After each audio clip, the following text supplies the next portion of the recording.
Okay, now let's go to the next step. So I want to make sure it's clear that that's a valid interpretation that almost any kid would have made. Sure, sure. Now, as an adult, let's take a look back and say that was one valid interpretation.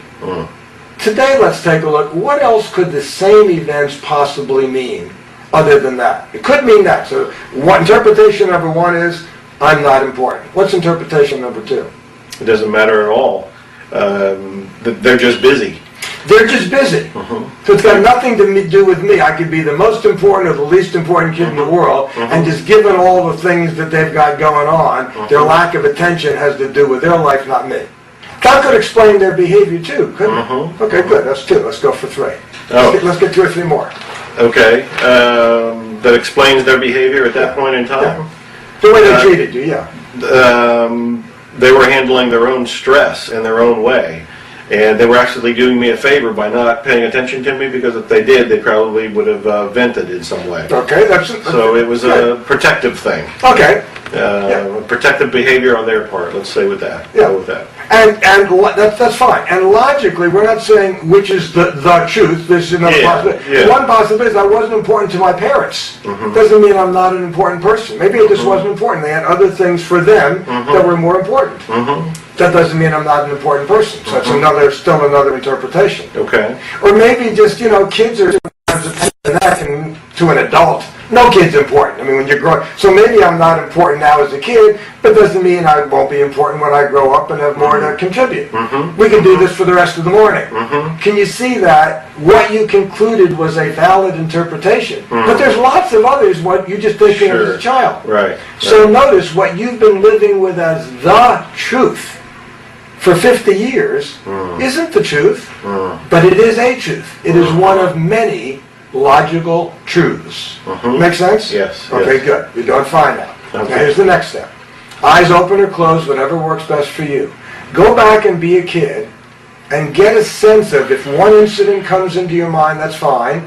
If not, just get a sense of Dad physically not being there and encountering Mom, interacting with Mom, but not available emotionally. Having this feeling of not being important. And here's my question. Doesn't it seem as if you can almost see I'm not important? Yeah. It's right there. Like if you had a childhood friend over there say, hang around here, you'll see that I'm not important, right? Okay, good. Keep looking. Can you really see I'm not important? Now open your eyes for a minute. So I just want to make clear what I mean by can you really see? You see this pencil? Yeah. Yeah, where is it? It's in your hand. It's in my hand. Yeah, and what color is it? It looks like blue with the light. Yeah, and about how big is it? 6 inches, I guess. Good. So would you agree, Joe, that anything in the entire universe, no matter what it is or where it is, if you can see it, you can describe it? Sure. Yeah, there's a color, shape, location to anything you can see. Good. You just told me two things. You said I could see I'm not important, and you then said anything I see I can describe. Tell me what I'm not important looks like. I can't do that. Why? I can't measure it. I can't. It's not a real thing. Well, so can you really see it? No. You can't see it. No. So where is it? It's in my imagination. It's in your mind. Yeah, it's in my mind. Yeah. See, it seems as if you can see it, and it has seemed as if you saw it for the last 50 years. But when you go back, I said, can you see it? You said, yeah, I can see it. Right.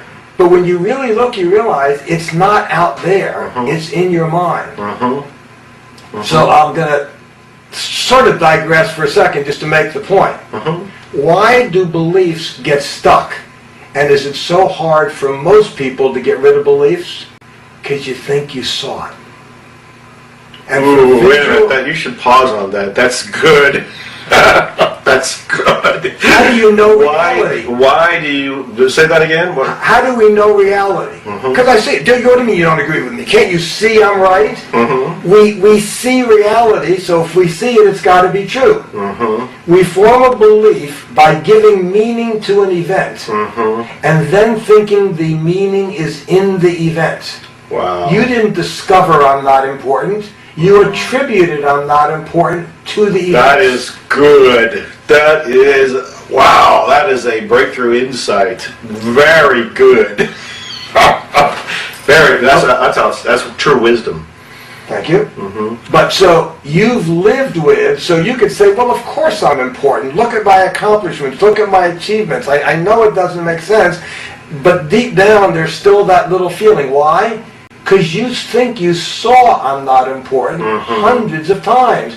And if you saw it, if it's in the world, I can see the desk, I can see the light, it's there.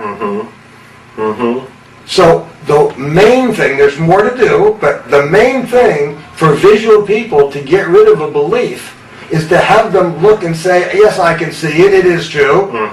No, I can't see it at all. I just made it up. It's here, not there. Yes. That's the beginning of it. That's the breakthrough. Okay, good. That's the big piece, but we still have a little more. Okay? Thank you. You're doing great. Now, I'm going to make a little distinction between consequences and meaning. There were consequences to mom and dad's behavior. Kids need mom and dad's attention. You didn't get it. That was painful to you.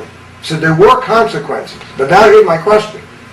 Does mom and dad's behavior mean anything? Can you draw any conclusion for sure from the way mom and dad interacted with you when you were a child?